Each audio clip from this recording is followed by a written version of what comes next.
Ça a été perçu d'abord bien par l'équipe, pour moi c'est bien aussi, ça a été facile à mettre en place, même s'il faut qu'on s'adapte avec des nouvelles méthodes de travail, de faire des visios, des conférences le matin, l'après-midi pour savoir si tout va bien. Essayer de garder le contact en fait tout en étant à distance et sans pouvoir se voir tous les jours. Mais dans l'ensemble ça s'est plutôt très bien passé. On a utilisé tous nos outils en fait qu'on utilisait déjà avant pour faire du travail collaboratif, donc on utilise beaucoup les suites Google, Trello, les Slack, etc. Donc on a rajouté effectivement tous les outils de conférence, de webconférence en fait via Google, mais on a plutôt mieux utiliser les outils qu'on avait l'habitude déjà d'utiliser. Le télétravail était quelque chose qui existait dans notre société. On a premièrement mis en place en réalité une généralisation de ce télétravail. On a anticipé la génération de télétravail. Ça paraissait très simple en réalité d'utiliser les moyens de communication que nous avions précédemment. Mais en fait, on a remarqué que ce n'est pas seulement une problématique de moyens de communication, c'est aussi la manière dont on utilise ces outils. Je prends un exemple, un meeting sous Teams n'a rien à voir avec un meeting collaboratif en face à face. Il y a des règles différentes, il faut beaucoup plus préparer, d'accord ? C'était une expérience en été assez positive, en été pour structurer l'information.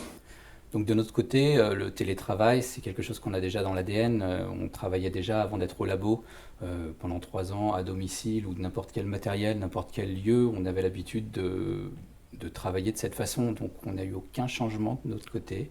C'est vraiment les équipements qu'on propose, toutes les applications vont dans ce sens, pouvoir être autonome, quel que soit le matériel, quel que soit le lieu.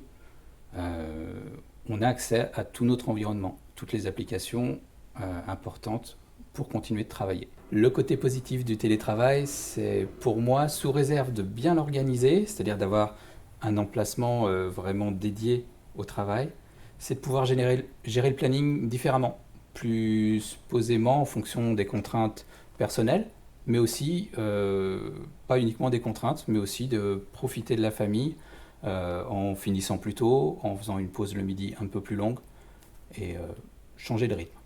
Le télétravail, pour moi, ça a été assez positif. Un petit peu dur parce qu'il y avait l'école à faire en même temps à la maison. C'est une méthode qui permet de vraiment se centrer sur ce qu'on doit faire, sur les projets qu'on a en cours. Voilà, donc je pense que ça a changé un peu la manière de voir des gens sur le télétravail et ça va ouvrir des perspectives sur cet aspect-là.